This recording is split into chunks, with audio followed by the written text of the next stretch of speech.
Okay, I'll share the doubts that Devansh has forwarded.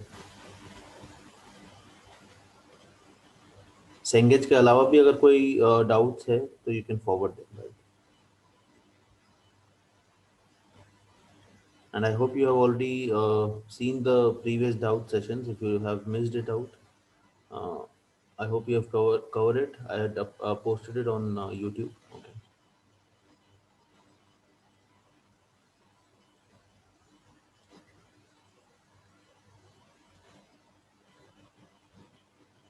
fine. देख पा रहे हो? Hello? Yes. Yes, sir. Okay. So question number 31, a bead is of mass m is released from A and it moves on the track. The ratio of the magnitude of the centripetal force and the normal reaction at any point is how much? Centripetal force और normal reaction के बीच में कभी का ratio निकालना है. Okay, तो what can I से if I just start at this point? What will happen? What is the general relation अगर याद है तो? सेमी सर्कल ऑसिलेशन में क्या जनरल रिलेशन होता है? नॉर्मल या फिर टेंशन या स्ट्रिंग, अगर स्ट्रिंग रहता है तो टेंशन होता है और यहाँ पर रिंग है तो एक नॉर्मल फोर्स होगा. That is the only difference. So what is the expression for tension in a semi circular oscillation? Hello? Semi circular oscillation में क्या रिलेशन होता है? 3 mg cos equals theta. to 3 3 mg mg cos theta होता है, where theta is the angle with the vertical, but यहाँ पर angle is given with the horizontal. तो what will be the equation for normal force? Normal will be given as what? 3 mg sin theta. Yes. Yes, sir. और velocity का क्या expression होगा? यहाँ पर ये angle theta दिया हुआ है. Okay. Velocity का क्या expression होगा बोलो? What will be the expression for velocity? The particle goes down what height? Starting topmost point से कितना height नीचे जा रहा है particle? R sin theta. Yes, I can write down this angle. This angle is theta, तो ये वाला angle भी theta हो जाएगा, alternate angle. So this height will be r sin theta. So velocity will be what? Root over of 2gh होता है. Okay, so 2g into r sin theta. देखो समझ में आ रहा है नहीं? एनर्जी कंजर्व कर रहे हैं. हाफ एम वी स्क्वायर जो है वो कहाँ से आया? पार्टिकल के पास में पोटेंशियल एनर्जी का लॉस से. And the loss of potential energy can be written as mgh and h is what? H is r sin theta. इसको सॉल्व करेंगे तो you'll get the expression for velocity. Why do I need the expression for velocity? Because centripetal force will come from that expression. mv square by r is the expression. तो mv square by r का expression का value क्या आएगा? mv square by r अगर करेंगे तो you'll get it as mg sin theta 2 mg sin theta. Okay, go through it please. Centripetal force is mass into centripetal acceleration. Normal is at any point is given as 3 mg sin theta. Normal का expression क्या होगा? एक general angle का अगर बात करें तो normal ऐसा है और एक mg साइन थीटा का टर्म आ जाएगा. n minus mg sin theta will be equals to mac. देखो n minus mg sin theta will be equals to the centripetal force m into ac. And centripetal force 2 mg sin theta है तो another mg sin theta will get added to it, so it will become 3 mg sin theta. Go through it please.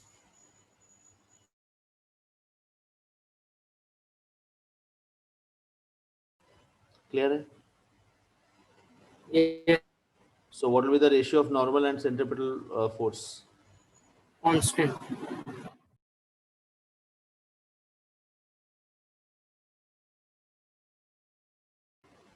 समझ में आ गया? Constant value होगा. Yes, sir. Doubts with this? आगे बढ़े. Yeah. Okay. Next question. Question number 36. Y is given as x square plus 2. It's a parabolic equation of a parabola. ठीक है ना? Y equals to kx square हो या x square equals to 4ky हो, 4ay etc. They are all equations of parabola. या y square 4ax, right? They are all equations of parabola. तो यहाँ पर y is equals to x square by 2 है and the tangential acceleration of the block is needed. How will you find that out? Anyone? Tangential acceleration का क्या expression होगा? Along the tangent क्या acceleration आएगा? Tangential acceleration को जी sine theta लिख सकते हैं क्या? स्टैंडर्ड यहाँ पर इस पॉइंट पे ये incline plane of angle making an angle theta with horizontal हो गया और ये एक्सेलरेशन जी साइन थीटा लिख सकते हैं क्या यहाँ पर? देखो समझ में आ रहा है नहीं? What are the forces acting on the particle at this moment? Can anyone tell me? एक नॉर्मल फोर्स होगा रिंग से, और क्या होगा? mg होगा। एग्जैक्टली यही दो फोर्सेस होता है, एक वेज एक इंक्लाइन प्लेन पे भी, ठीक है ना? So the tangential acceleration can be written as g sin theta and how much is sin theta over here? I know tan theta is how much at this point. What is tan theta? tan dy theta by dx by dx और y का expression दिया हुआ है x²/2, तो इसको differentiate करेंगे तो क्या आएगा? dy by dx will come out as x, so tan theta is 2. Okay, sorry, tan theta is coming out as x. Okay, tan theta is coming out x as x. x तो sin theta का value क्या आएगा? अगर tan theta x है तो sin theta क्या आएगा बोलो? tan theta is what? x by 1. Tan X theta by can root be written as 1 plus perpendicular x by square. base, तो x by 1. तो hypotenuse का लेंथ हो जाएगा root over of x square plus 1. तो sin theta can be written as perpendicular to hypotenuse x by root x square plus 1. And so g sin theta will give is the answer for the tangential acceleration. इसमें क्या वो simple ही था, है ना? तो g into sin theta is x by root over of x square plus 1. Please go through it. If you have doubts, please ask. Yes, we're okay. Yes. Okay. Next, question number 40. Particle B का particle 2 का दो particle से circular motion कर रहे हैं, दोनों अलग circle पे है, दोनों का अलग स्पीड्स है. एंगुलर वेलोसिटी चेक कर लेते हैं. What is the angular velocity of the particle 1 and particle 2? Omega 1 और ओमेगा 2 कितना है? 2 radian per second 2 radians per second is omega and 5 1 and 5 radians per second is omega 2. तो relative angular velocity क्या हो जाएगा? relative angular velocity can be written as 3 radians per second. दोनों ही anti clockwise sense में about this point, ठीक है ना? both the particles are having the same sense of rotation, तो relative angular velocity will be 3. देखो यहाँ तक समझ में आया या नहीं? So Yes. particle 2 is moving faster, it is rotating faster in a way, ठीक है ना? उसका एंगुलर वेलोसिटी ज्यादा है और मेरे को क्या चाहिए कि कब वो वापस से in line with the centre हो जाए. कब होगा in line with the centre? Please realise कुछ देर बाद में it will no longer remain in line with the centre. ये पार्टिकल इधर आ चुका होगा, ये वाला पार्टिकल इधर तक ही पहुंचा होगा सिर्फ. तो अगर दोनों को ज्वाइन करेंगे तो the line joining the two particles will no longer pass through the centre of the circle. Okay, क्या कंडीशन होगा? So that they the lines once again orient themselves along the centre. वापस से centre से पास करे दोनों particles का जो line joining है. What will be the condition for that? So relative angular displacement 2 pi होगा. relative angular displacement 2 pi हो जाएगा बस. ये वाला the particle above must have traveled 2 pi more angle than the particle inside. Okay, तो relative angular displacement को 2 pi कर देंगे तो 2 pi by 3 आ जाएगा. theta rel by omega rel, so 2 pi by 3. हाँ सर, पीछे इसका आंसर 4 दिया था. अच्छा, pi by 3 minimum time पूछा है, so that they are again linear. 2 pi angle होगा.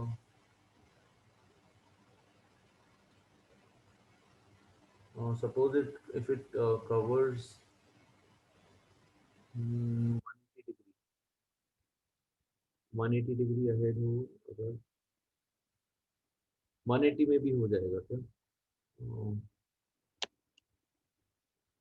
रिलेटिव एंगुलर डिस्प्लेसमेंट अगर 180 डिग्रीज है,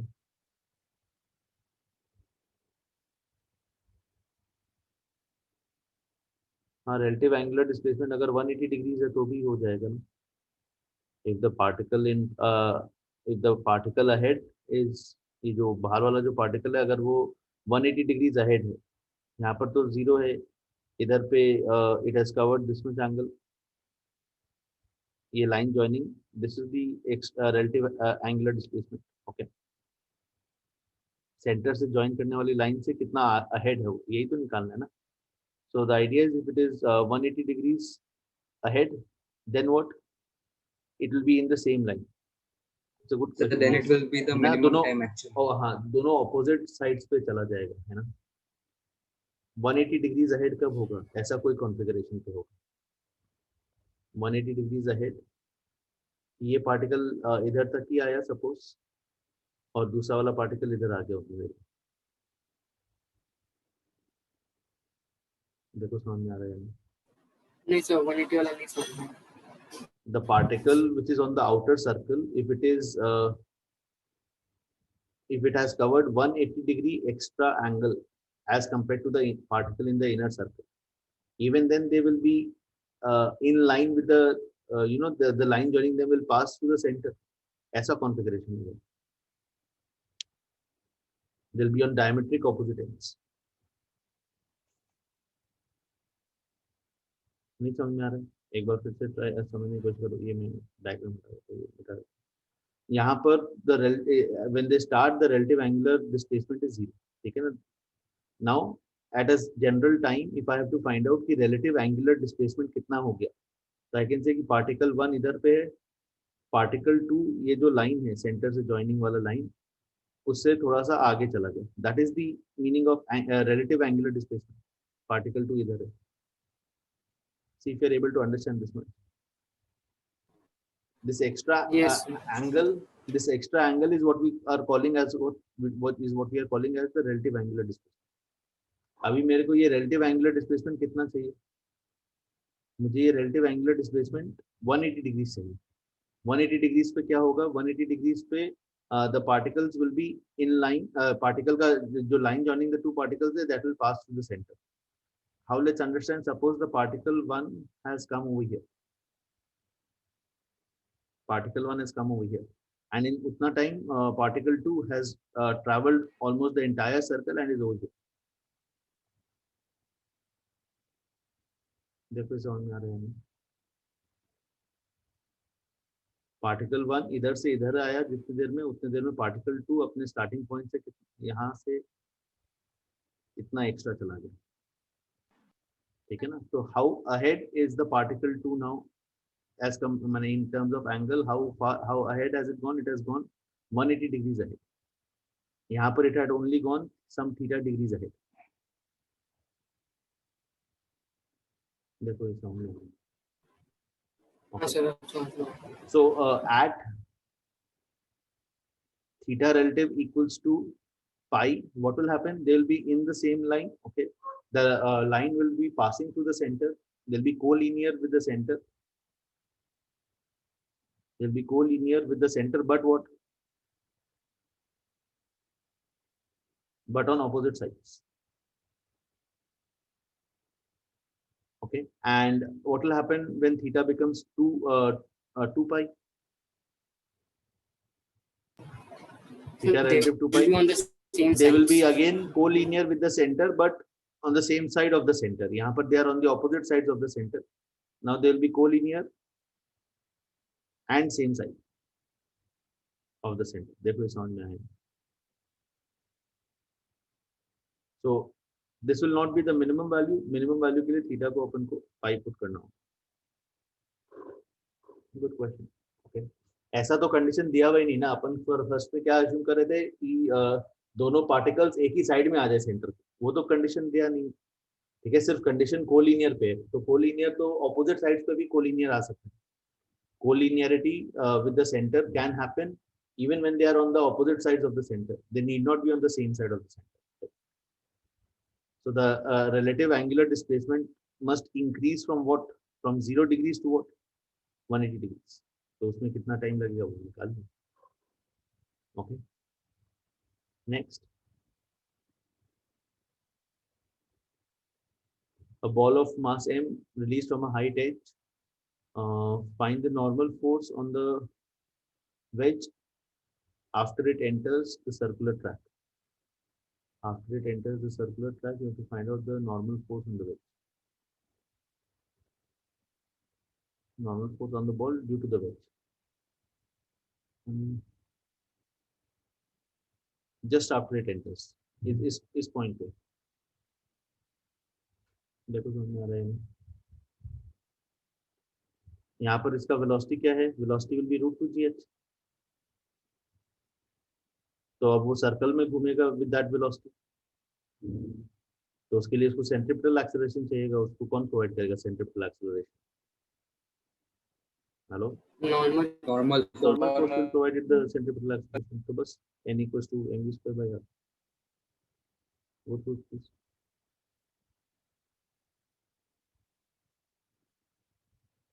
ओके So 46. ये वाला चीज समझ में आ गया Yes. Okay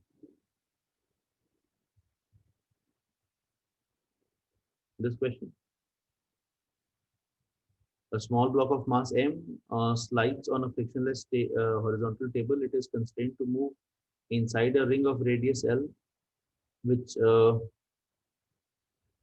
which is fixed to the table at time t equal to 0 the block is given a velocity v naught the coefficient of friction is mu the velocity of the block at a time t कैसे solve करेंगे velocity at a time t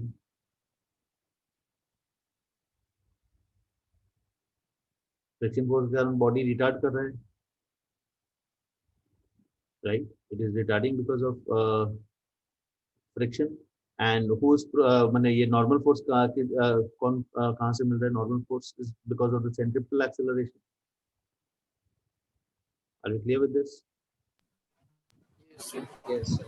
so at time t I can write down the normal force n अगर velocity reduce होके v हो गया okay so what equation can be written the tangential acceleration is provided by friction and the centripetal acceleration is provided by the normal force. Okay, so the normal force can be written as mv square by r, and so the friction is mu into n. So mu mv square by l. And so what will be the tangential acceleration? The tangential acceleration can be written as mu v square by l. Okay. How will you find out the velocity from this expression as a function of time? Tangential acceleration को क्या लिख सकते हैं? Integrate. Tangential acceleration को अपन क्या लिख सकते हैं? dv by dt. ठीक है ना? Is equals to mu into v square by l. और टाइम के साथ में वेलोसिटी घट रहा होगा तो नेगेटिव साइन पुट कर देंगे देखो समझ में आ रहा है नहीं it is a retarded motion so acceleration will be written as minus dv by dt and now I can just integrate dv by v square is equals to minus of mu by l into dt what will be the limit please tell me time 0 पे what will be the velocity hello fast reply करो V naught. v naught at time t we have to find out the velocity let's assume that is v तभी इसको solve out करना है हो जाएगा solve 1 by v naught minus 1 by v yes is equals to minus of mu t by l यहाँ से v निकाल please go through it if you have doubts please ask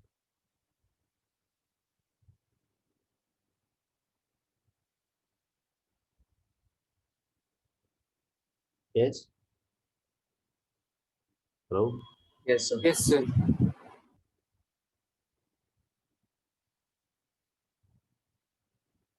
fine let's move forward 48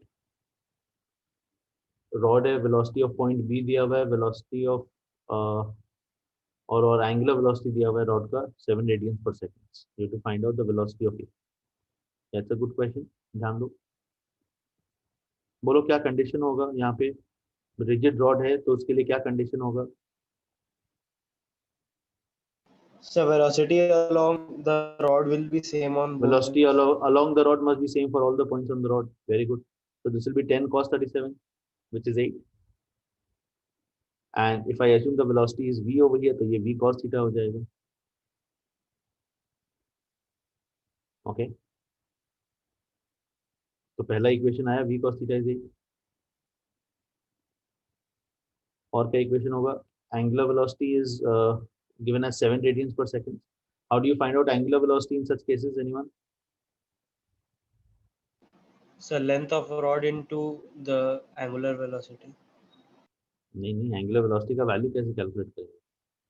What will that be equal to? What is the general formula for angular velocity of the rod? V square by नहीं. This is the perpendicular component of velocity. This is the parallel component of velocity. Parallel components को same होना जरूरी है, neither rod will elongate or compress. It is not possible.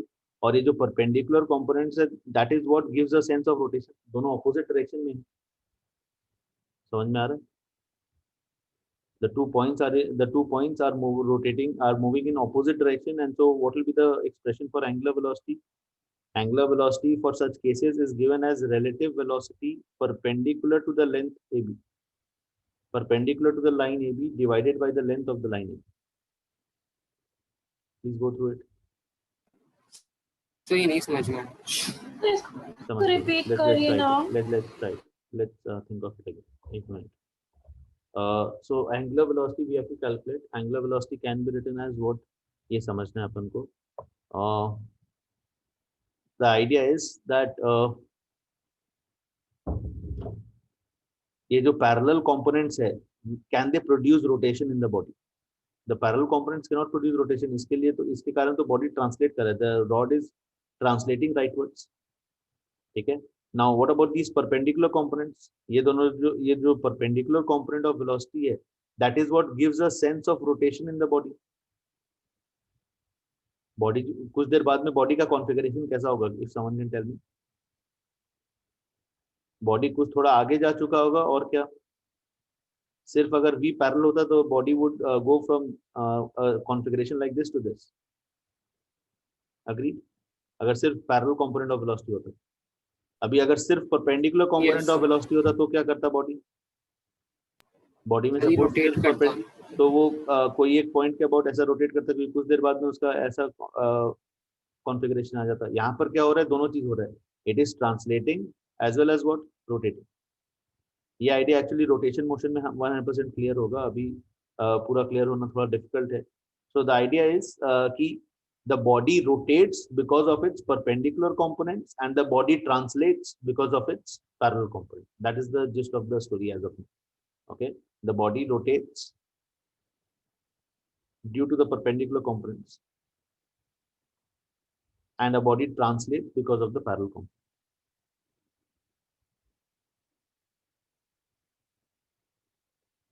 Okay, so angular velocity का expression as of now you can remember it in this way. इसका जो proof है इस expression का, that we'll do it in rotational motion. Okay, rotational motion is like the most conceptual chapter of mechanics. Okay, so यहाँ पर एक बार अभी assume कर लो ये वाला formula. So what will be v perpendicular? Can you tell me? 10 sin 37 and what? v sin theta. They will add up. Omega को क्या लिखेंगे? Omega का value तो पता ही है मुझे 7. That is equals to 10 sin 37, which is 6, plus what? Plus the perpendicular component, which is v sin theta, divided by what? Divided by the length of the rod, which is given as 2. So these are the two equations. v sin theta एक expression में है और एक expression में v cos theta है. I can find out v. देखो समझ में आ रहा है या नहीं? Yes. ये वापस से मैं बोल रहा हूँ, एक बार समझ लो. The parallel components must be equal. Otherwise the rod would stretch or compress, and that is what gives a translation to the body. That is what is giving a translation to the body. What else? The perpendicular components is what gives a sense of rotation to the body. ऐसा तो होगा नहीं कि ये A निकल के बाहर आ जाएगा और B निकल के बाहर आ जाएगा. They will have to remain, they will have to contain in that same body, and so the body will rotate because of it. अब अगर VA कम है और अगर VB perpendicular ज्यादा है तो क्या होगा? How will the body rotate? If the two components are equal, if VA perpendicular and VB perpendicular are equal, then how would the body rotate? And if they are unequal, then how would the body rotate? Can someone think it out? Equal होगा तो rotate नहीं करेगा. नहीं, of course rotate करेगा. Equal होगा तो mid point क्या होगा? Exactly, very good. Equal होगा तो मिड पॉइंट के अबाउट रोटेट करेगा. Exactly. और अगर अनइक्वल हुआ तो फिर जो रोटेशन का जो सेंटर है वो थोड़ा सा शिफ्टेड होगा। ओके, तो ये वाला आइडिया 100% क्लियर होगा रोटेशनल मोशन में। As of now you can just what you can do is remember this formula and remember the two rules. ये So रूल याद रखो। बोलो। यस सर अगर अनइक्वल हुआ तो नहीं समझ आया सर। अनइक्वल हुआ तो ऐसा कुछ, इधर कम मूव किया इधर ज्यादा मूव करना चाहिए। तो ऐसा कब होगा जब ऐसा कुछ तो configuration point of rotation centre of मास नहीं रहेगा रॉड पे और कुछ रहेगा। अब सपोज बॉडी को हिंज कर देते तब फिर क्या होता, लेफ्ट साइड तो मूव ही नहीं करता, यस राइट साइड का ही वेलोसिटी रहता, तो उस केस में ऐसा रोटेशन होता, ठीक है ना। This would become the left hand would have become the point of rotation, center of mass can become the point of rotation. That completely depends on what are the values of the perpendicular components. Perpendicular components का क्या values है उसके ऊपर depend करेगा वो कौन सा point के अबाउट रोटेट कर रहा है ना। तो क्या जनरल फॉर्मूला है, relative velocity perpendicular to the line joining AB divided by the length of the line. Please go through. Sir Yes. Sir ये मतलब ओमेगा को सेम करने के लिए ये जो दो शिफ्ट हो गया ना पॉइंट ऑफ रोटेशन। हाँ, एंगुलर वेलोसिटी रॉड का कांस्टेंट होना चाहिए, यस सेम होना चाहिए चाहे जो भी पॉइंट से कैलकुलेट करें, ठीक है। सर यस कैन वी से कि जब वेलोसिटी इक्वल होगा तब it will rotate on centre of mass. Yes yes of course, वही तो अभी बोल रहा है, वही तो यहाँ पे मैं बताया कि अगर इक्वल हुआ ये भी v है और ये भी v है, then it will rotate about the centre of mass. But ये v1 है और ये v2 है and v2 is greater than v1, तब फिर it is rotating about this point which is shifted to the left. और यहाँ पर क्या होगा, ये एक एक्सट्रीम केस हो गया where v2 becomes where v1 becomes 0, सिर्फ v2 ही नॉन जीरो है। v1 मतलब लेफ्ट हैंड का वेलोसिटी वो 0 हो गया, ये भी हो सकता है, ठीक है ना। There are various cases possible, yes sir. है ना। ऐसा भी हो सकता है कि ये वाला वेलोसिटी 1 मीटर पर सेकंड है और ये वाला वेलोसिटी 4 मीटर पर सेकंड है, इस केस में भी रोटेशन संभव है। कौन सा पॉइंट के अबाउट रोटेट कर रहा होगा body, if someone can guess. ऐसा वेलोसिटीज कब आएगा बॉडी में,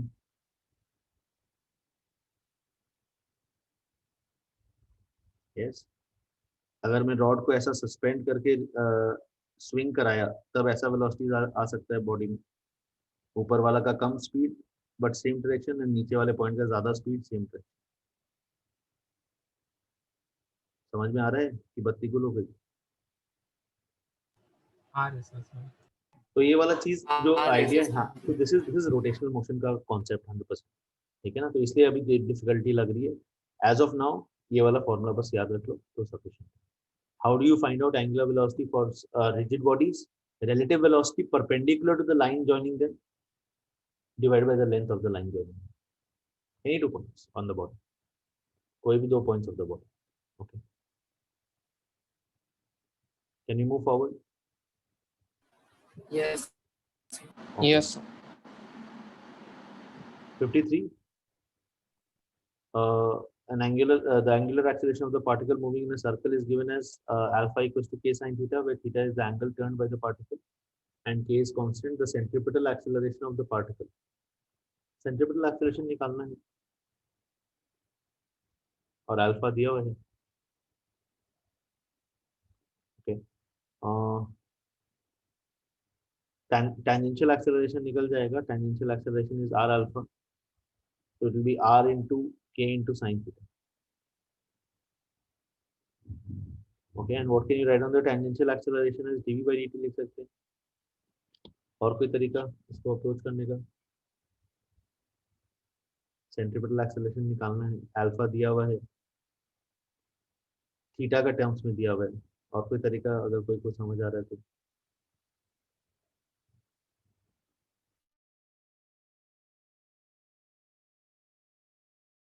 yes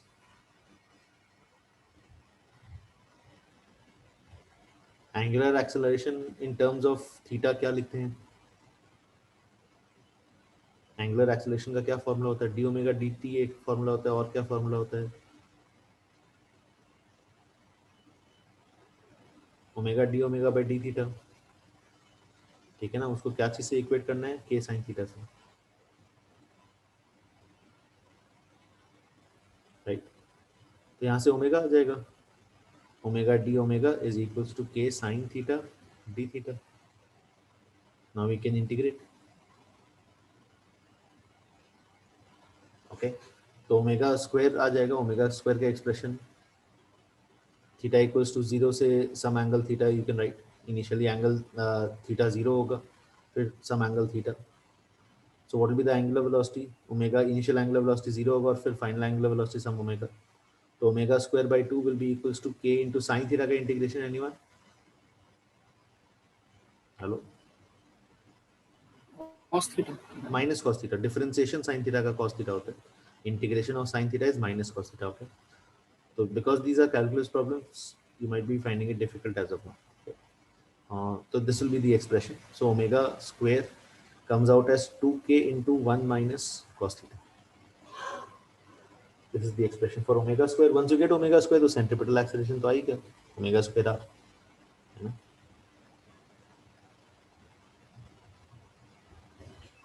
Are we clear with this? तो रिस्पॉन्स ही नहीं है यार, खाना वाना मिला है कि घर में या नहीं मिला? Yes, sir. हाँ तो यस नो तो बोलो। Okay, let's move forward. 55. A body suspended on a spring weighs W when the ship is at rest. When the ship begins to move along the equator west to east, the velocity v, the scale reading will be approximately how much? तो ये वाला तो अपन करे थे ना यार, इस type का आइडिया तो अपन किए थे अगर याद है तो। अर्थ कैसा रोटेट करता है, वेस्ट टू ईस्ट या east to west? West to S to west to east. West to east. और एक ये शिप भी मूव कर रहा है along the equator west to east, ठीक है ना। और उसका वेलोसिटी v है और अर्थ का सरफेस का वेलोसिटी कितना है, ओमेगा r है, okay. You have to find out the reading on the weighing machine. ऐसा कुछ होगा, इसके ऊपर सेंट्रीफ्यूगल फोर्स, अगर मैं अर्थ फ्रेम ऑफ रेफरेंस से देखा तो इसके ऊपर सेंट्रीफ्यूगल फोर्स कितना लगेगा बताओ।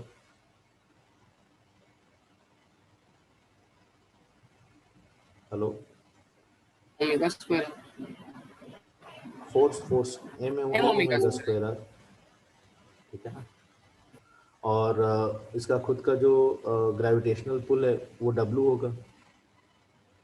तो reading in the balance will be how much, W minus F will be the net force जिससे वो प्रेस कर रहा होगा ग्राउंड को, और ग्राउंड को जो प्रेस कर रहा है उतना ही वो नॉर्मल रीडिंग होगा, नॉर्मल फोर्स का reading will be the weighing machine का रीडिंग। देखो समझ में आ रहा है नहीं? Yes. If you are standing on the weighing machine, what does the weighing machine reads? Does it read your weight? ये सब पढ़े थे, याद है? It reads the normal reaction force that you are exerting on the weighing machine. If it is accelerating up, then it will read what? Greater than the weight, it will read normal as mg plus ma. क्योंकि pseudo force एक downwards लगेगा, अगर system accelerate कर रहा है ऊपर तो there will be pseudo force downwards, so the normal force will be mg plus ma।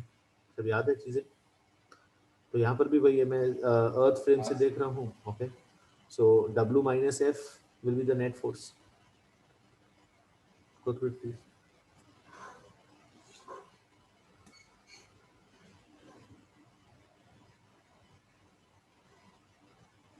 Okay, next.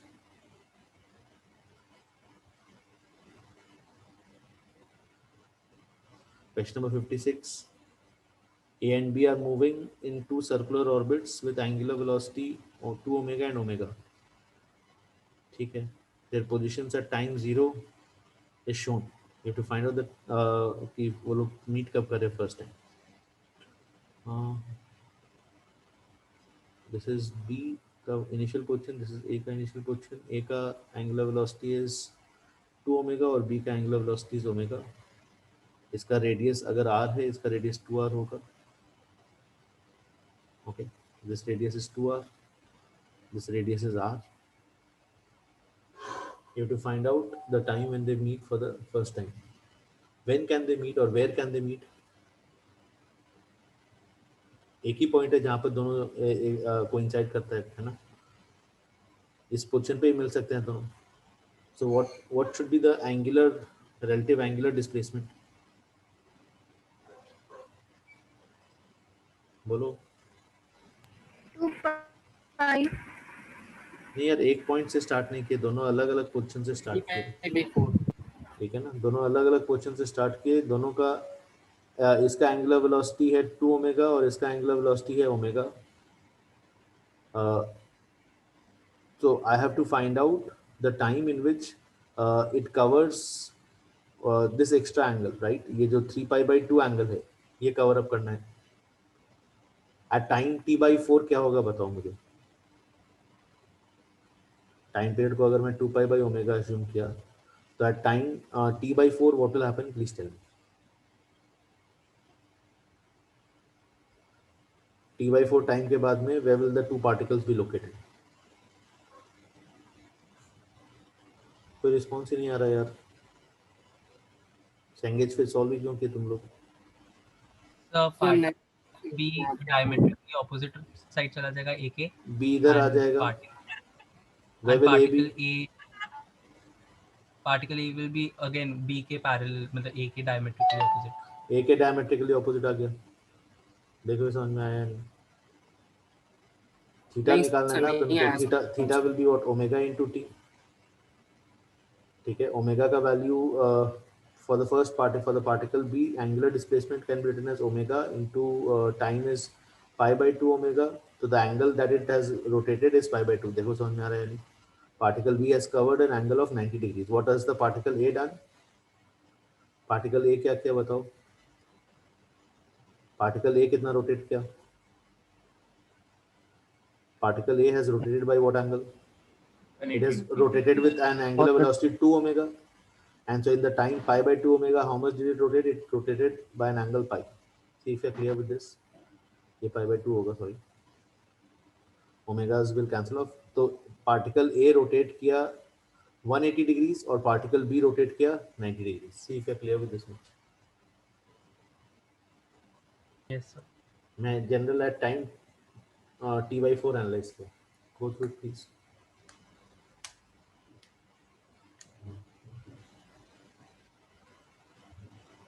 Okay, so in every t/4 the particle B is covering 90 degrees and the particle A is covering what? 180 degrees. So at time t/2 what will be the scenario? Can you tell me? t/2 पे अगर मेरे को scenario predict करना है without again calculating the same thing, can you tell that?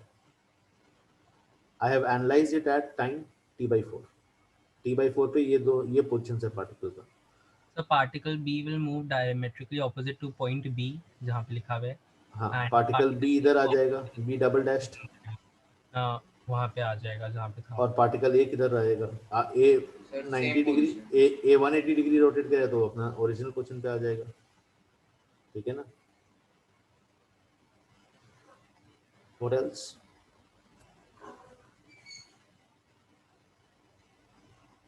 तो इस तरह से we can just go for ऐसा ट्रायल एंड एरर करके. अभी 90 डिग्री रिलेटिव डिस्प्लेसमेंट 90 डिग्री हो गया. ये चीज रियलाइज करो. Relative displacement the angle that has to be covered is 90 degrees. The angle that has to be covered is 90 degrees. Go through it. Relatively particle B कितना rotate किया with respect to A? It has already covered a 180 degree. It has to cover more 90 degree angle. So at time 3t/2 what will be the scenario? Time 3t/2 पे क्या scenario होगा बोलो? ये और 90 degree cover करेगा. Okay, and where will the particle A be at that moment? A dash. Particle A would have gone to A dash again. ठीक है ना? So now please realize this. When the particle B comes to the point where they can meet, particle A is where? Particle A is at the diametric opposite end. Okay. Now the time in which this particle completes one circle, what will the other particle do? 1.5. 2. It will cover 1.5 circles or 2 circles. So two circle. To circles of course, double angular velocity है ना. Particle A जितना देर में एक circle particle B जितने देर में एक circle complete कर रहा है वो ओमेगा से रोटेट कर रहा है. पार्टिकल ए उतना देर में कितना 2 सर्कल कंप्लीट करेगा. तो वापस से जब पार्टिकल बी का चांस आएगा मिलने का, पार्टिकल ए किधर होगा? Diametric opposite. देखो समझ में आया या नहीं? Okay. Yes, sir. They can only meet at this position, but every time the particle B comes to this position, the particle A is found to be on the diametric opposite. क्योंकि एक बार वो pattern आ गया तो फिर हर बार वो pattern ही repeat होगा. So we just had to check it for once कि जब पहले बार B इधर आया तो उधर उस पॉइंट पे A किधर था. And then since the angular velocity is 1:2 का ratio, तो angular displacements will also be in the same ratio. Go through it please. Okay.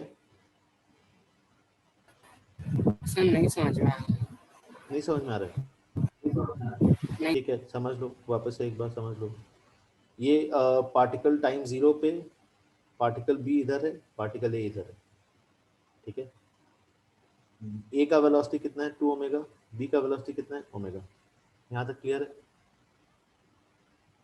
Yes sir. अब टाइम t/4 का सोच रहे हैं. टाइम t/4 पे पार्टिकल किधर होगा? t/4 मतलब क्या? t को मैं अज्यूम कर रहा हूँ 2π/ओमेगा. Okay, t is the time in which the particle B completes its own circle. So t/4 will mean what time? अगर मैं इसको by 4 करूंगा तो क्या बचेगा? π/2 omega. So at this instant π/2 omega, what is the configuration of the two particles? ये अपन को समझना है. How much is the angle covered by the particle B? Can you predict?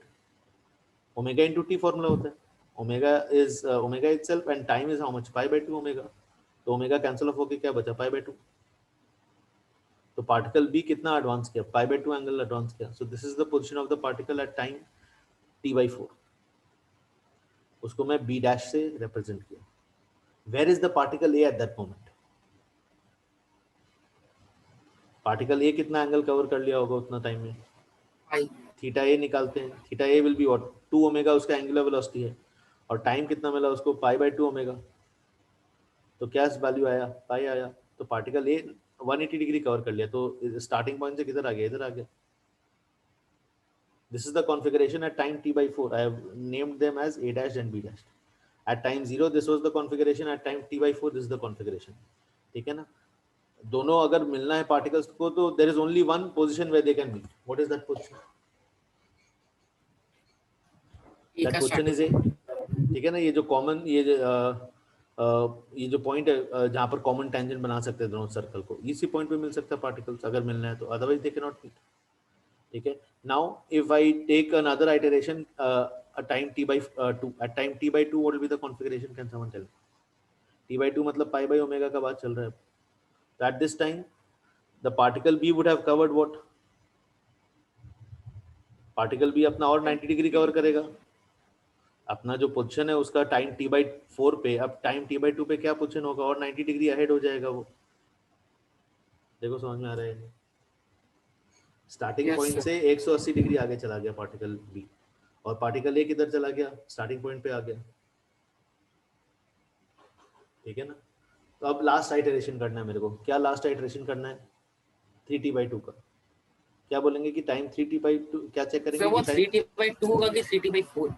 3t/4 sorry. Time 3t/4 of course. 3t/4 पे check करेंगे कि particles किधर है. तो 3t/4 पे पार्टिकल B अपना और 90 डिग्री कवर करके इधर आ चुका होगा. पार्टिकल A किधर होगा? ऑपोजिट. जितना देर में पार्टिकल B 90 कवर कर रहा है उतना देर में पार्टिकल A कितना कवर कर रहा है? 180 डिग्री कवर कर रहा है. तो पार्टिकल A इधर आ चुका होगा. So this was their only chance where they can meet, when they can meet. ठीक है ना? अब इस पे अगर नहीं मीट किया तो आगे और कोई टाइम पे भी अपन कंक्लूड कर सकते हैं कि नहीं मीट करेगा. क्यों?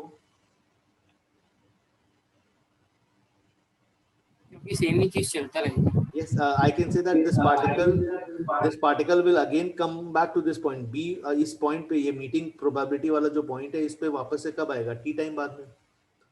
ठीक है ना, और उतना टाइम में पार्टिकल ए क्या कर चुका होगा, इस पॉइंट से कितना सर्कल्स कंप्लीट कर चुका होगा, दो सर्कल कंप्लीट कर लिया होगा. Why? Because it is moving with double angular velocity.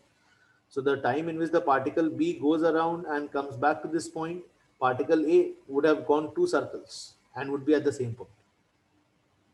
And so I can say that the particles would never meet them. देखो समझ में आ रहा है.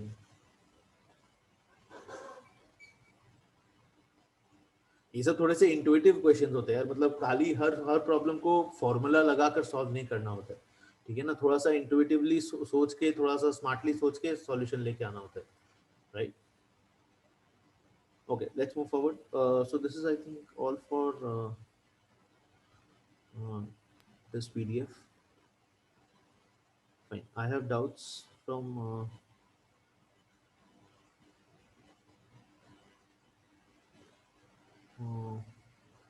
yeah, I have doubts from Parth as well. Let's try to solve it.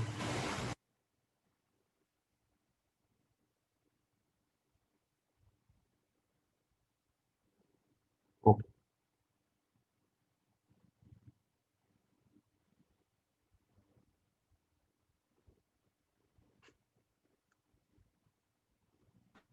Take for a question.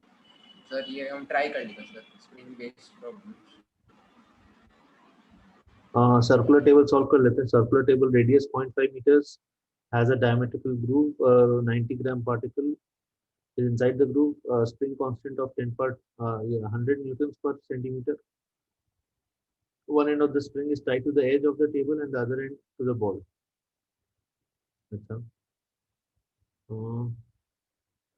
The ball is at a distance 0.1 meter from the center of the table, is at rest. On rotating the table a constant angular with a constant frequency of this much, the ball moves away from the center by what distance? Simply, right? This can be done. ऐसा कुछ configuration है.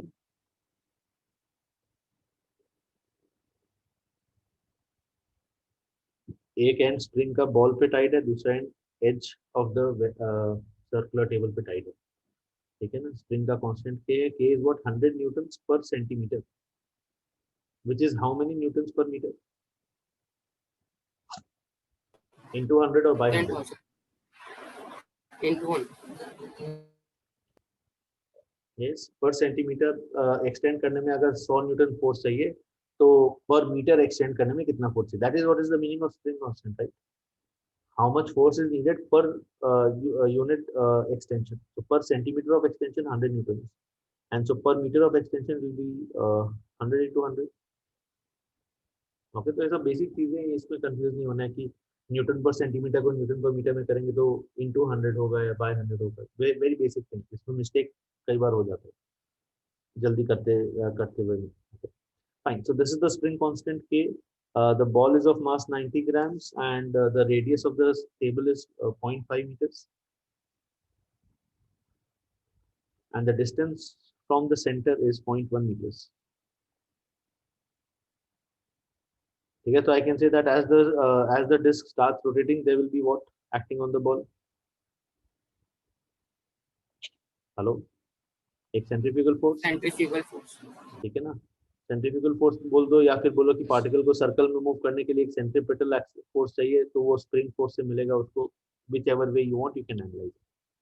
Okay, so if I assume that the ball finally the spring gets compressed and the ball goes a distance x, spring थोड़ा सा compress हो गया, ऐसा कुछ configuration, right. So what equation can I right? Spring force कितना होगा बोलो?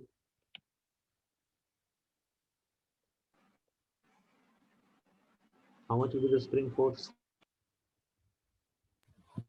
Sir, x spring का compression है कि distance from the center? X distance from the center है. X distance from the center. Spring या फिर force तुम उसको compression of the spring ले लो तो और आसान हो जाएगा मेरे ख्याल से. वो भी कर सकते हैं. 0.1 plus x हो जाएगा, है ना, 0.1 plus x हो जाएगा. Exactly. I can assume that the spring gets compressed by x. So 0.1 plus x will be the radius of the circle. Okay, and so I can write down kx is equals to m omega square. Clear?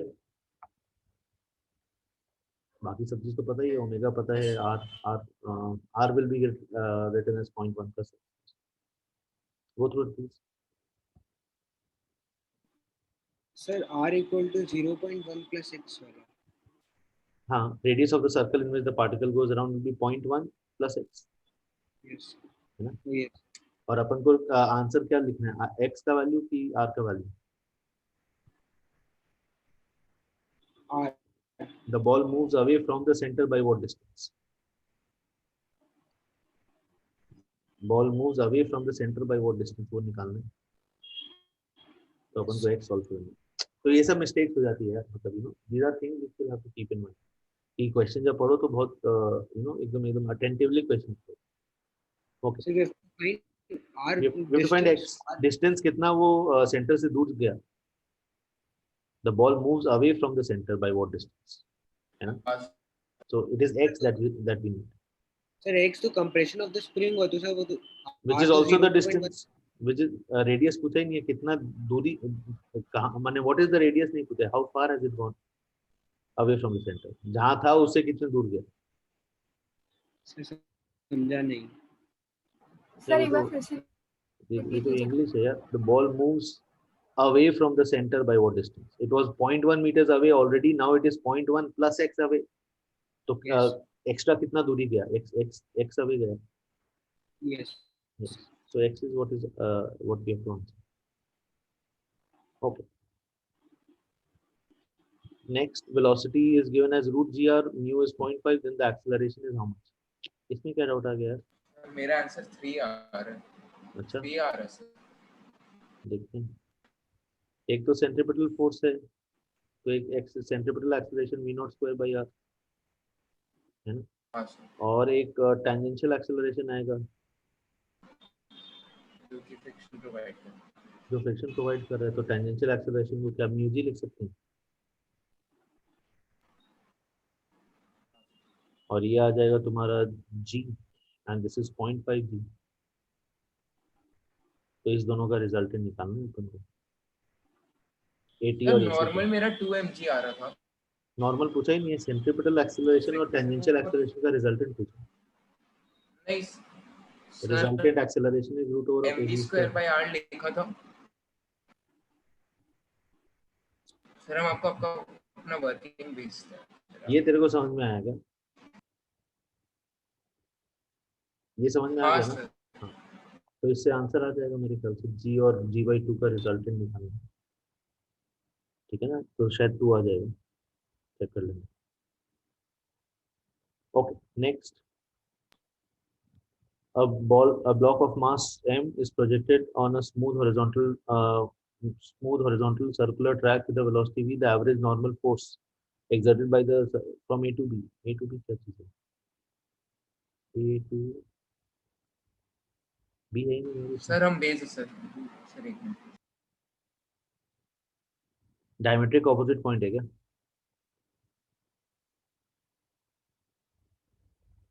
Hello. हाँ sir. तो particle हाँ इधर से sir, start के किया नीचे एक sir.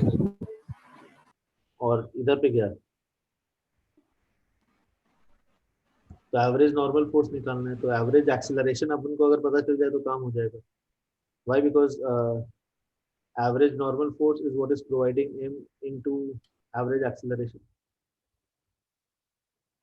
And average acceleration का क्या फॉर्मूला होता है? v final minus v initial by delta t.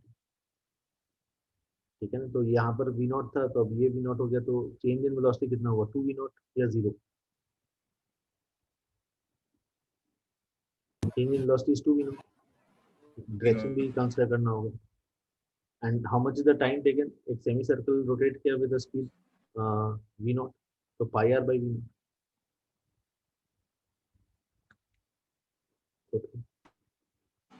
हाँ sir. Okay, next. Question number 23, 24. Amusement park.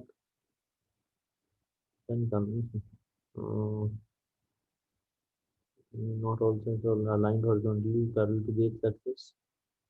Determine the orientation of the normal to the seat as it passes the point A. normal to the seat as it passes to the point A.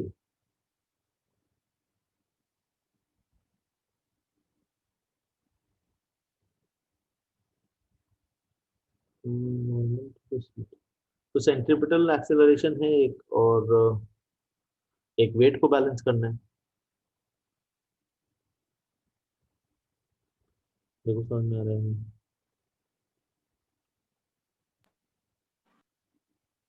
As it passes through the point A, ऐसा configuration रहेगा. Ferris wheel में बैठे हो तो ऐसा configuration रहेगा.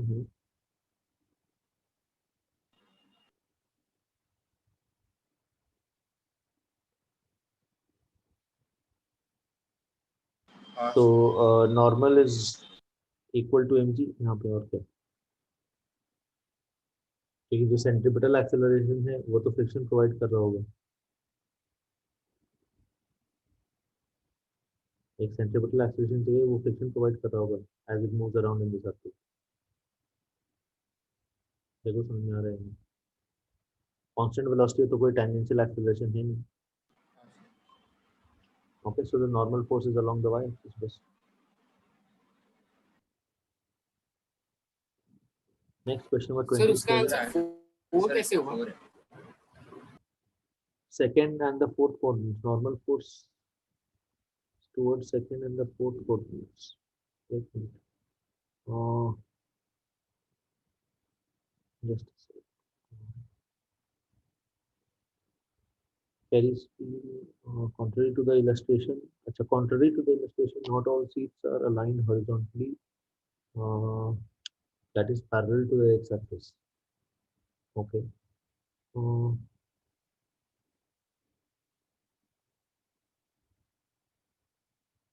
Okay. Sir हाँ, समझ में आ गया मुझे यार. ये एक्चुअली क्या है, सेंट्रीफ्यूगल फोर्स और जो तुम्हारा वेट है उसका जो रिजल्टेंट आएगा उसके ऑपोजिट में नॉर्मल फोर्स रहेगा. इसमें अब मैं अज्यूम किया कि it is hinged at this point, मतलब you know I just assume that the seat का configuration does not change. Okay, which is sort of true in our normal Ferris wheel. You always remain horizontally seated. ठीक है ना, तुम टेढ़ा मेढ़ा नहीं होते हो, right. You remain horizontally seated. Otherwise it becomes lot more riskier Ferris wheel. यहाँ पर ये जो फेरिस व्हील ये लोग रिप्रेजेंट करने की कोशिश किए, they are all hinged at the top most point. देखो ये डिफरेंस समझ में आ रहा है. मैं जो अज्यूम किया कि जो भी स्पोक्स है, spokes of the wheel, they are hinged at the centre of this seat. Are you able to visualise the difference in the two things? Yes, sir. Yes, sir. अगर सेंटर पे hinged रहता then you would always remain horizontally seated. But यहाँ पर क्या है, if it is hinged at the top, then what will happen? Then you will not be horizontally seated.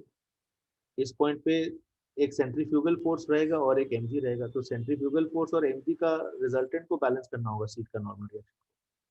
The normal reaction from the seat has to balance a centrifugal force and a mg.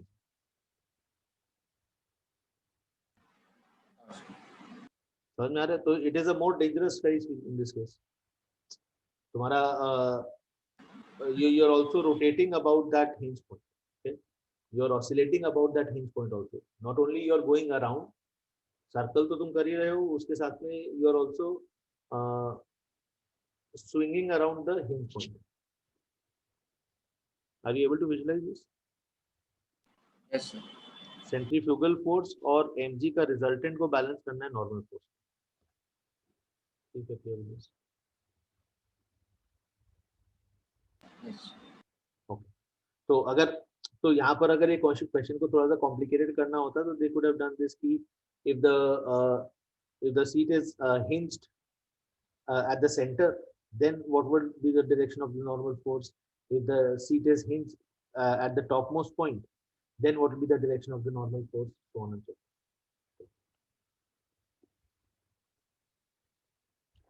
Basically idea क्या है कि जो hinge point है उससे उसके about मेरे को इन अ वे net torque तुम बोल सकते हो कि जीरो करना है. तो यहाँ पर मुझे नेट टॉर्क जीरो करने के लिए नॉर्मल और सेंट्रीफ्यूगल फोर्स और mg का जो रिजल्टेंट है वो इससे पास करे तो there be it will remain in equilibrium. Net torque about the hinge point must be zero. दोनों केस में ये कॉमन है. Okay, let's move forward. Particle of mass m moves in a circular path of radius r with a centripetal acceleration an changing with time t as.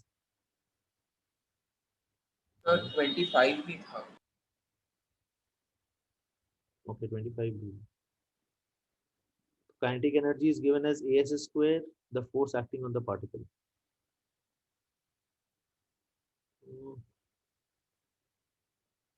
तो half mv square हो गया, ये is equal to as square. ठीक है, तो I can write down v as what? v can be written as root over of 2a by m into s.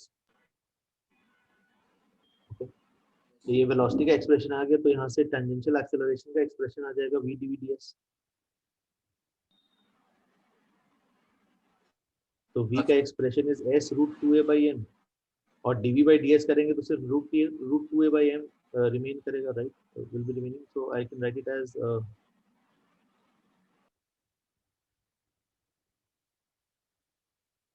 s into 2a by m. देखो समझ में आ रहा है. This is the tangential acceleration. Go through it please.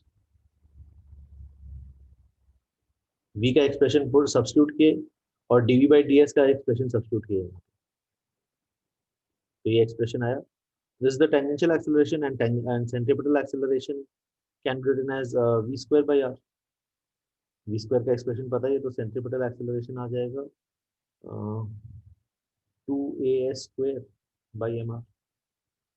तो बस अभी centripetal, अभी net force निकालना है, तो नेट फोर्स के लिए m into ac square at square करेंगे. वो तो ये सब किया हुआ है already. We done it in one of the doubt sessions. Anyways, let's move forward. Question number 27. A particle of mass m moving in a circular path of radius r with a centripetal acceleration an changing with time as an equals to kt square. The average part developed. तो average part develop निकालना है मुझे. कैसे यहाँ पर क्या फंडा use करेंगे बताओ? सर्कुलर मोशन हो रहा है पार्टिकल का. और पार्ट डेवलप्ड सिर्फ किसके कारण होगा? वेलोसिटी तो हमेशा टेंजेंशियल है, तो जो टेंजेंशियल फोर्स होगा उसके कारण ही पार्ट डेवलप्ड होगा. सेंट्रिपेटल फोर्स के कारण तो कोई पार्ट डेवलप नहीं होगा, क्योंकि 90 डिग्रीज है. समझ में आ रहा है? आज का अगर सेशन देखे होगे तो समझ में आ रहा होगा. एफ डॉट वी होता है ना पार्ट. तो सेंट्रिपेटल फोर्स के कारण पार्ट डेवलप जीरो होगा. Part develop due to the centripetal force will be zero, and part develop due to the tangential force will be ft into v. तो centripetal acceleration is given as what? kt square. तो centripetal acceleration को मैं v square by r लिख सकता हूँ. तो v square by r is kt square. So I get v as root kr into t. ठीक है, तो टेंजेंशियल एक्सेलरेशन आ जाएगा dv by dt root kr. Okay, so now what will be the power developed? Power is ft into v करना है. ft को क्या लिख सकते हैं? m into at. तो at का एक्सप्रेशन पता है, v का एक्सप्रेशन पता है, यहाँ से फोर्स निकाल के वहाँ. ठीक है. at का पता है, v का पता है, सब कुछ करना बस. तो m into kr into t.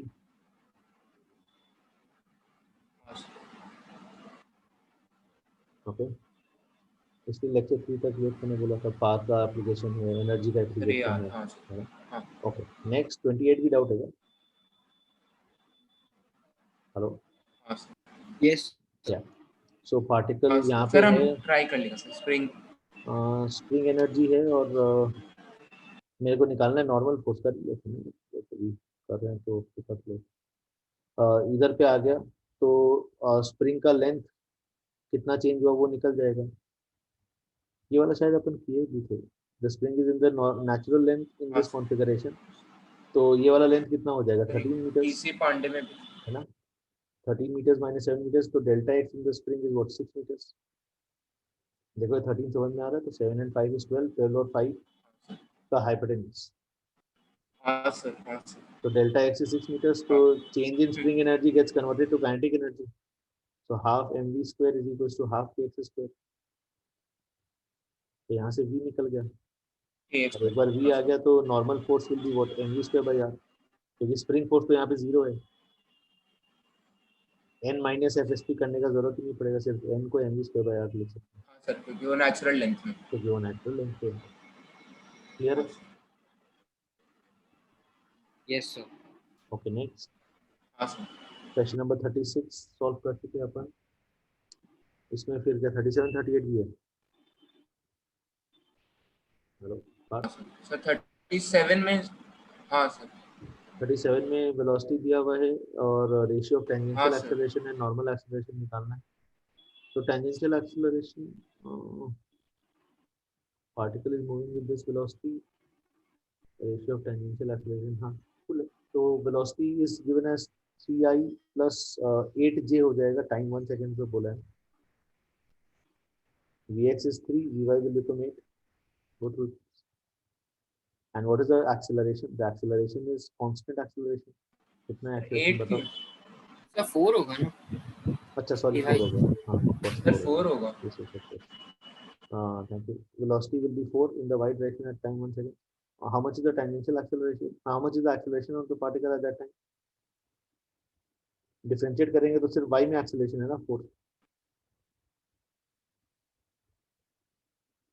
देखो समझ में आ रहा है? Hello. Total acceleration is 4 meter per second square. See if you are clear with this. Yes sir. तो रिजल्टेंट वेलोसिटी जो है वो मेरे को पता है 5, तो बस कंपोनेंट में रिजॉल्व कर लो। The component which is along the velocity will be tangential and the component which is perpendicular will be centripetal. देखो समझ में आ रहा है? 4 cos। ये वाला एंगल भी पता चल जाएगा अपन को। ये वाला एंगल कितना है? 53 हो गया। हाँ सर। तो tangential acceleration is 4 cos 53 sir and 4 cos centripetal will be 37 हो जाएगा। 4 sin 53। तो 37 नहीं होगा? 37 होगा क्या? हाँ सर 37 होगा, एक ही 37 बात है, होगा सर वो। एक ही बात है यार, ये सब चीज तो तुम लोग समझ ही गए। ठीक है, क्लियर है ये? हाँ हाँ हाँ। Yes sir. ओके, नेक्स्ट 38 भी है क्या? Hello, 38 okay, a car is moving in a radius 100 meter, नहीं then sir. the speed increasing at the rate of 5 meter per second square. What is the radial acceleration of the car at the instant it makes one round trip? एक round trip किया है तो dv/dt का value दिया हुआ है 5 metre पर second square. तो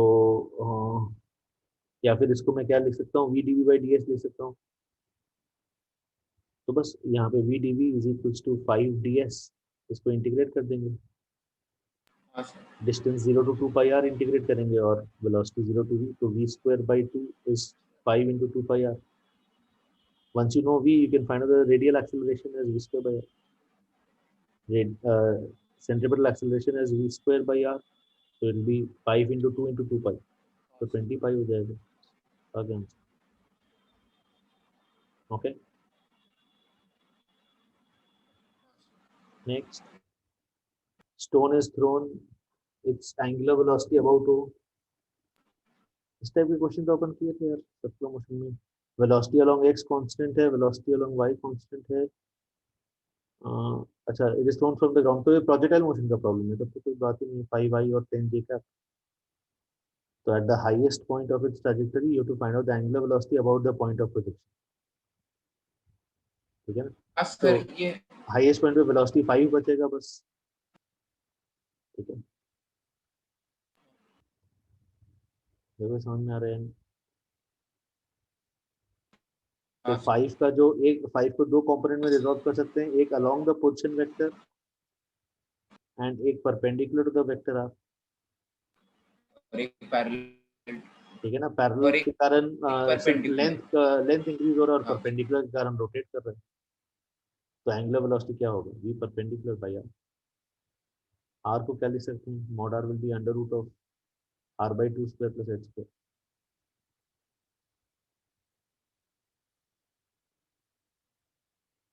ठीक है, क्लियर हो दिस।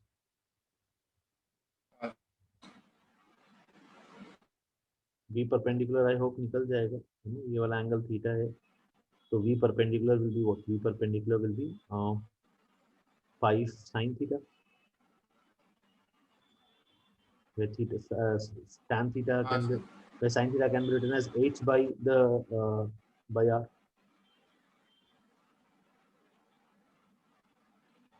देखो समझ में आएंगे। हाँ सर ये सब आइडियाज अपन ये सब जो भी क्वेश्चन में अटके हो तुम लोग मोस्टली सब ये there on rotational motion, okay, वो वाले टॉपिक में कवर अप हो जाएगा, तो डोंट वरी, ये वाला कवर कर लिया अपन, है ना? This is also done, this also done, cool, very good.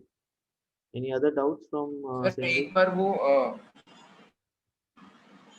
Yes, बोलो बोलो। 45 डिस्कस कर लेते ना सर, उसमें आंसर 45 नहीं आ फॉरवर्ड किया रहा हो क्या? सर। 45 एक और बार डिस्कस कर लेते हैं।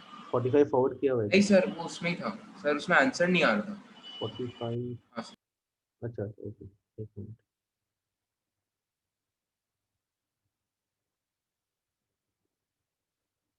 या 45 bead of mass m is free to slide on a horizontal circular wire at time 0. It is given a velocity v naught along the tangent. If the coefficient of friction is mu k, then the tangential acceleration at time 0 will be what? Tangential acceleration at time 0.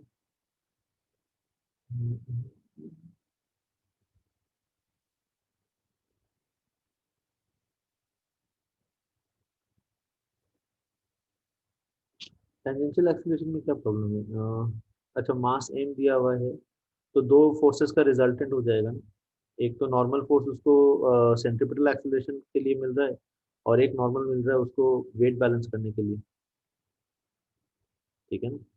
तो n1 और n2 दोनों का जो resultant है उसका mu into n से friction आएगा। देखो समझ में आ रहा है? हाँ n1 is mv square by r and n2 is equals to mg.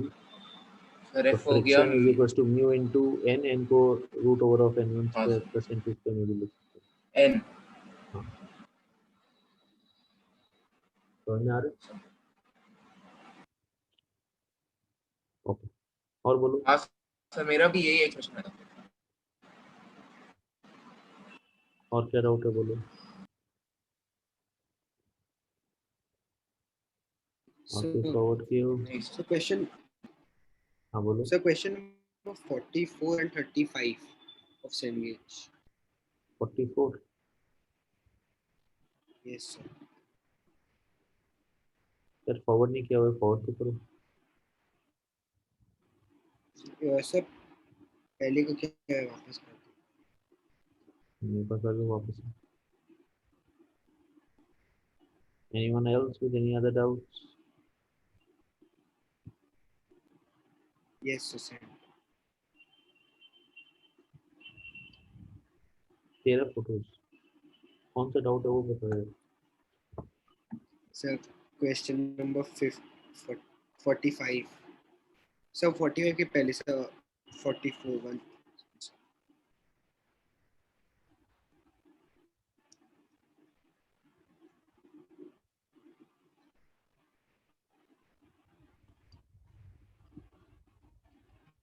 uh,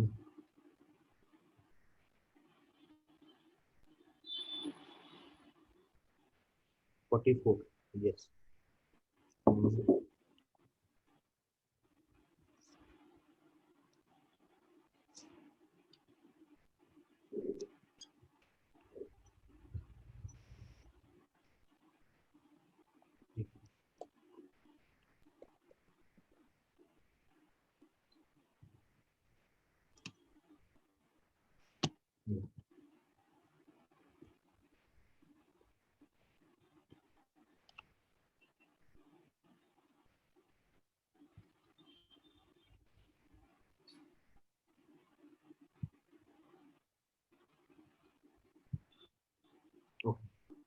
44, देख पा रहे हो क्वेश्चन सब?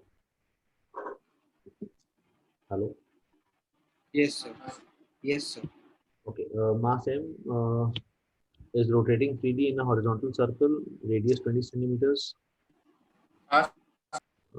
in a smooth cone. Mass is attached to the other end. String is passing through a small hole which is hanging as such. Find the angular velocity of rotation. तो इसमें क्या पंगा हो गया है? सर आंसर नहीं आ रहा। ठीक है, ट्राई करते हैं। अगर सिस्टम इक्विलिब्रियम में तो टेंशन का वैल्यू mg के बराबर होना चाहिए। ठीक है, तो अभी एक टेंशन इधर आ गया, तो टेंशन का एक हॉरिजॉन्टल कंपोनेंट है along with the normal force which is providing a centripetal acceleration। ठीक है ना, T का हॉरिजॉन्टल कंपोनेंट आएगा एक, और एक नॉर्मल फोर्स एक्ट कर रहा है परपेंडिकुलर टू द सरफेस, उसका एक हॉरिजॉन्टल कंपोनेंट आएगा। तो ये दोनों मिलके सेंट्रिपेटल एक्सेलरेशन प्रोवाइड कर रहे हैं। देखो समझ में आ रहा है नहीं? T sin 53 plus n cos 53 is equals to m omega square, और t का value must be equals to mg। See if you are clear with this? Yes sir. Okay. Next.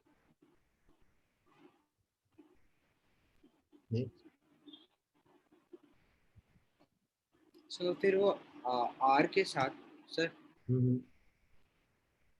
बोलो। सर आर आर 20 सेंटीमीटर हो कि 20 centimetre cos 53 degree हो? Radius 20 हो गया हो यार, horizontal circle of radius 20 centimetres. Sir वो तो मतलब जो रोटेशन है उसका रेडियस है कि पार्टिकल का सर्कल का रेडियस है, पार्टिकल के सर्कल का radius. Okay sir. Next sir back. So question number 35। 35 particle एक v से मूव कर रहा है, दूसरा पार्टिकल भी v से मूव कर रहा है। Then at the given instant, relative angular velocity of the particle 2 with respect to the particle 1 will be how much? Particle 2 respect to particle 1. तो पार्टिकल 2 का वेलोसिटी आइडेंटिफाई करना है विद रिस्पेक्ट टू 1। तो पहला चीज जो करेंगे v रिलेटिव निकालेंगे, v2 माइनस v1। ठीक है ना, तो v2 माइनस v1 का क्या एक्सप्रेशन होता है एनीवन? सर यस सर इसमें एंगुलर वेलोसिटी निकालना तो सर एंगुलर वेलोसिटी दोनों का उसका मैग्नीट्यूड सेम होगा क्योंकि वेलोसिटी सेम है और डायरेक्शन भी सेम होगा, तो वो जीरो नहीं होना चाहिए यार, वो with respect to the centre होगा,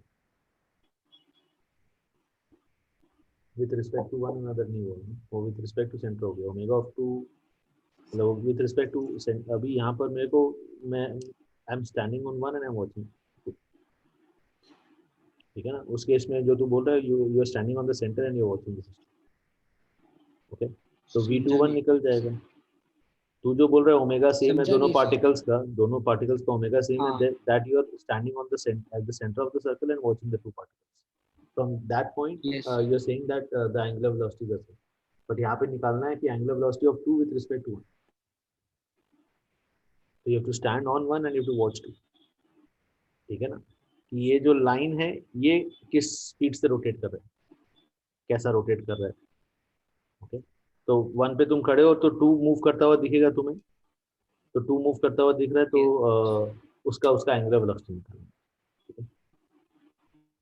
तो I can say that the relative velocity will B 2v sin theta by 2 होता है ना सब्ट्रैक्शन में, तो बस फिर बाय r कर देंगे। और बोलो क्या डाउट है? नेक्स्ट, ऐसा तो हो ही गया मेरे ख्याल से, राइट? सर एक तो और है सो डीसी पांडे सर।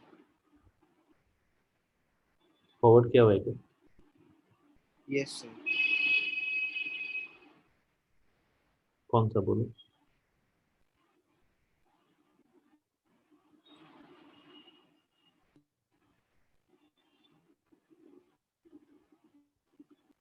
फॉरवर्ड नहीं किया हुआ है दोस्त.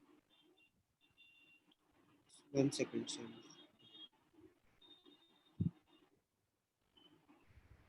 Yes sir.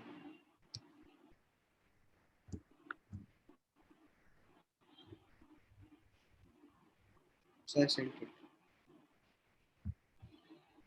वेलोसिटी और पोजीशन और वेलोसिटी और एक्सेलरेशन का इक्वेशंस दिया हुआ है.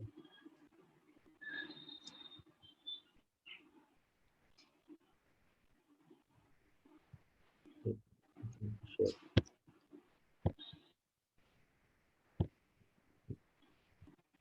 Yeah.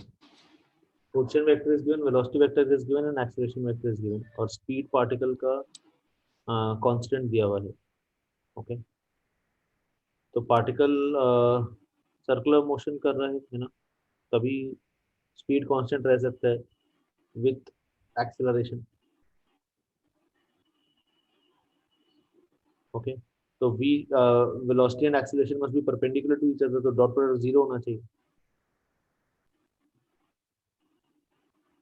यूनिफॉर्म सर्कुलर मोशन में क्या होता है, स्पीड कांस्टेंट रहता है as the particle goes around the circle.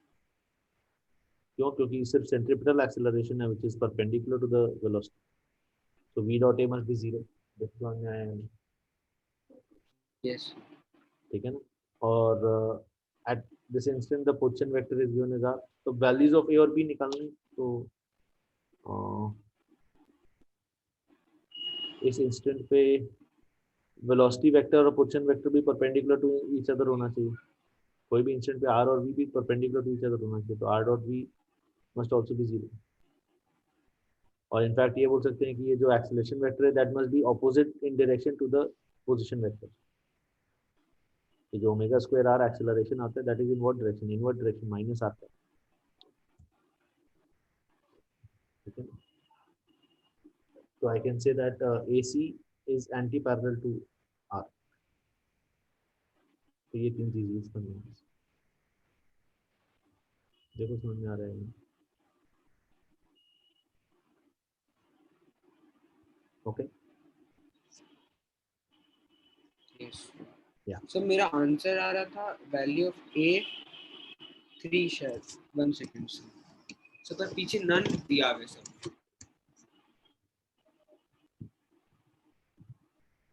Position of the particle कौन सा क्वाड्रेंट में हो गया? अगर इसको x और y मानते तो position of the particle is in the fourth quadrant. ठीक है. और वेलोसिटी वेक्टर दिया हुआ है कि i minus 4 i और माइनस j. ठीक है ना. i and minus j will mean ऐसा. तो वेलोसिटी वेक्टर तो in the fourth quadrant the velocity vector has to be as such. It should have a positive x and positive y component. ठीक है ना. Position vector जब इधर है तो वेलोसिटी वेक्टर को तो ऐसे परपेंडिकुलर होना होगा, तो it must have a positive x and positive y component. ठीक है. Cool. सर तो नन ऑफ दीस आंसर. ठीक है. Let's stop at this, guys. Right. Solve problems on work per energy. Okay. And we'll Yes, sir. discuss problems. And if you have doubts, we can discuss that in this. So we'll solve. Yeah, you can solve from DC Pandey or Cengage. कोई भी एक book कर लो. Generally rule यही रखो, एक book और booklet try करो at least पूरा क्वेश्चन बैंक कर लेने का. होम असाइनमेंट वगैरह कर रहे हो तो बहुत अच्छी बात है, but at least question bank complete कर लो. उसके अलावा कोई भी एक बुक इधर डीसी पांडे और सेंगेज दोनों सॉल्व करोगे तो अननेसेसरली ज़्यादा टाइम कंज्यूम होगा. अगर वो कर पा रहे हो तो ठीक है, but it is not necessary. Okay, if you are finding time after doing other two subjects, then you can very well do 2 books, but not at the cost of other 2 subjects. Sir Cengage करें ना पहले DCP से. Yes, कोई भी एक whichever you prefer. अगर Cengage बहुत lengthy लग रहा है या टफ लग रहा है तो डीसीपी कर लो.